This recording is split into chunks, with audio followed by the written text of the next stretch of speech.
ating panahon ngayong umaga po ng July 21, 2024 na kung saan sa ngayon po ay napaka-aktibo ang karagatan sa paligid po ng ating bansa at kaya po ninyo nakikita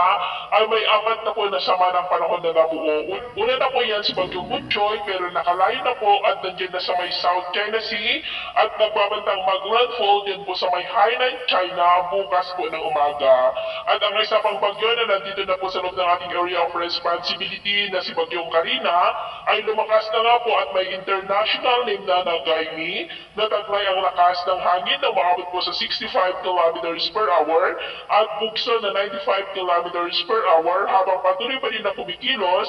pa-west, northwestward sa bilis na 20 kilometers per hour. Sa ngayon po ay nasa layo ng 544 kilometer east of Palanan, Isabela at mamayang gabi posibleng nandiyan na po sa silangang baybayin ng Tugigaraw, Cagayan about 454 kilometer east away. At bukas ng hapon, posibleng lalakas pa po yan muli into severe tropical storm habang nasa silangang baybayin na po ng extreme northern Luzon. Mamayang gabi o hanggang bukas ay posibleng itaas na ang wind signals sa ilang bahagi po ng Cagayan at extreme northern Luzon. At sa Martes ng gabi hanggang sa Miyerkules ay nasa silangang baybayin na po yan ng Taiwan at posibleng lalakas muli into typhoon category at pagsapit ng Huwebes ng madaling araw, posibleng nakalabas na po yan sa ating area of responsibility. Hindi man po ito mag-landfall sa limang bahagi ng ating kalupaan ay paghandaan naman po natin ang malakas na habagat na hihilahin at papalakasin ng bagyong si Karina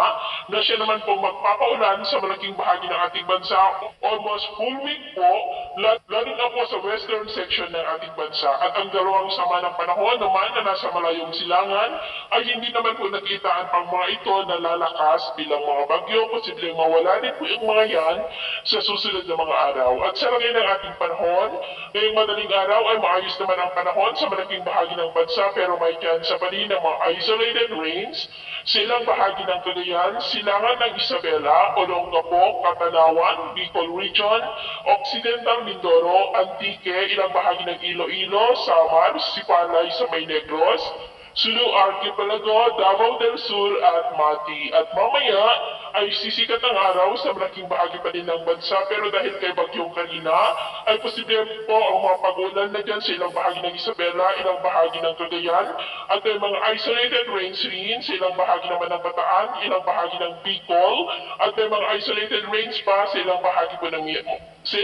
po ng Mindoro provinces. At mamayang hapon, mas maraming lugar na po ang makakaranas ng ulap na kalangitan with isolated light to heavy rains, lalo na po dito sa malaking bahagi ng Luzon, Western Visayas at ilang bahagi ng Zamboanga Peninsula.